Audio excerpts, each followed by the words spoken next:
Welcome back to Health in Today's Woman. Tonight we're taking on the topic of skin cancer. In our first segment we talked about two very common skin cancers, in squamous cell carcinoma and basal cell carcinoma. In this segment I want to focus on the most deadly form of skin cancer. That's melanoma.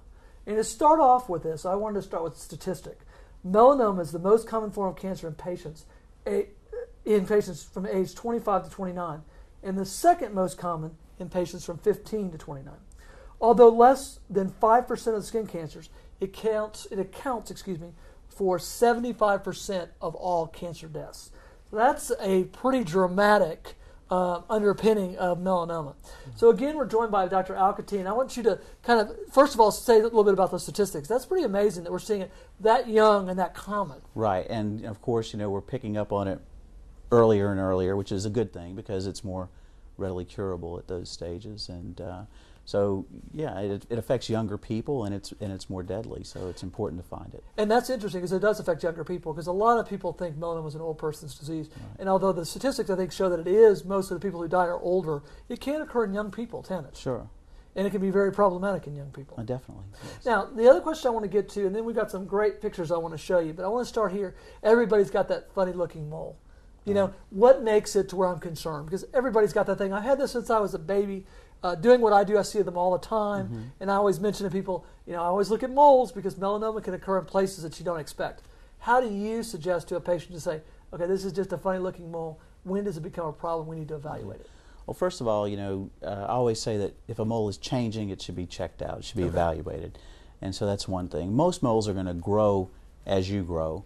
And as long as it stays in proportion, it's probably going to be okay, but still, it's always better to be safe when you're dealing with a pigmented spot. Okay. So as a general rule, the ABCDs, asymmetry, borders that are irregular, color variation, and diameter greater than 6 millimeters, or about pencil eraser size, are indications that there's something may not be right about a mole. Okay. Well, we're going to take a look at some pictures we have here of melanoma. So we're going to start with this first picture. Tell me a little bit about this picture. Well, you can see in this growth you've got a flat portion that's dark, and you can see the borders are kind of jagged and irregular. You can make out a couple of different colors, and then at the one side of it you can see that little nodular portion that's elevated up higher than the rest. So that's something we need to be concerned about, right? Right. Okay, let's look at the second picture now. Tell us a little bit about this one. Again, you see what looks like scalloped edges, and you see multiple colors. And it's probably bigger than 6 millimeters. And so, again, you had mentioned that 6 millimeters is basically a pencil eraser? Right, about pencil eraser size. And they're all general rules. Certainly you can have smaller ones that are bad, and you can have bigger ones that are okay. Okay. Here we're looking at this one, this next picture up on the screen. What do you think about this? Well, you see a very irregular shape. You see multiple shades. You almost see kind of some grayish color. You see areas of clearing. And just multiple irregular features. We'd probably still go ahead and take a biopsy of it to confirm the diagnosis and to determine how deep the melanoma is, because that's going to be the main prognostic factor for it and how you treat it too. Describe to us a little bit about this last picture. Yeah, we can see this one's on somebody's cheek, and you can tell that the borders, again, very irregular, kind of a large size. You can see black and browns and areas of clearing and gray areas, so multiple colors. Okay. So now we've seen some great pictures of melanoma, and we talked about biopsy. If a patient is diagnosed, treated for melanoma, do they have a higher risk of developing another melanoma? Well, any skin cancer, when you have a skin cancer, you're more at risk of developing a second skin cancer, and that's also true with melanoma. Okay. Now, the one thing I really want to get into now, because I think it's something that's very important, and we were having this discussion a few minutes ago before we went on about tanning. This is going to be a huge issue, or it's getting to be a huge issue in this in our environment today. Tell us a little bit about your concerns about tanning when you see patients in your dermatology practice. Well, a lot of people are under the misconception that tanning can be a safe alternative to sunlight, and that's not true. It's all ultraviolet radiation and carries with it risk of not only skin cancer and other kinds of discolorations and problems of the skin, and also skin cancer. Okay. I want to get statistics and I want you to address it. Okay. Indoor UV tanners, 74% increased risk of melanoma compared to those who've never tanned. 2.5 times higher risk of squamous cell, 1.5 times higher incidence of basal cell. Is that what you see in your practice too? Well, certainly people that are getting more ultraviolet are going to be getting higher risks of all these cancers.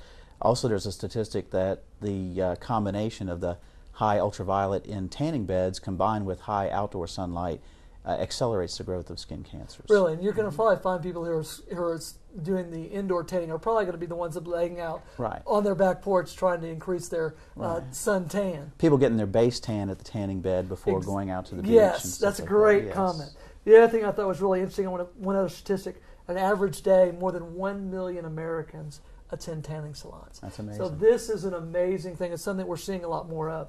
Now, we talked a little bit about the causes of melanoma, seen some pictures of it. Now, how do you treat it?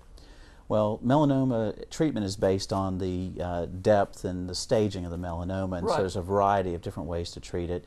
Thin melanomas usually are treated with just cutting them out, surgical excision, and depending on the depth determines how much of an evaluation you get, and then you address things as you find them from there.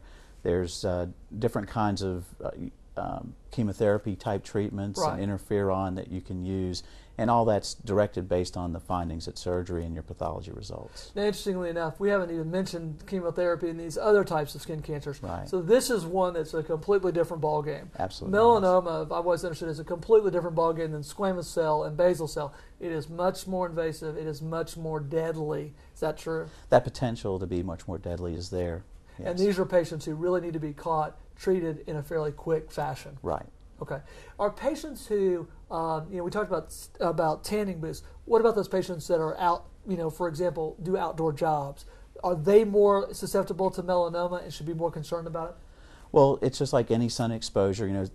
Ultraviolet radiation is radiation, and your skin remembers all the sun and all the tanning bed light that you get throughout your lifetime, and it has a cumulative effect, and then these things start showing up. There are other risk factors for melanoma too: family history, numbers of moles, atypical moles, and those kinds of things come into play. Now, the other thing I just want to get real quick with this atypical moles, because not every mole that's abnormal is melanoma.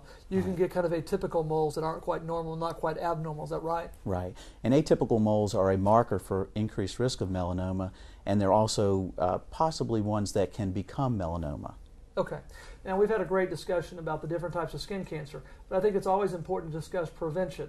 We always in medicine want to try and prevent rather than just treat. So when we come back, we're going to take a look at some of the ways we can prevent skin cancer. We'll be right back after these messages.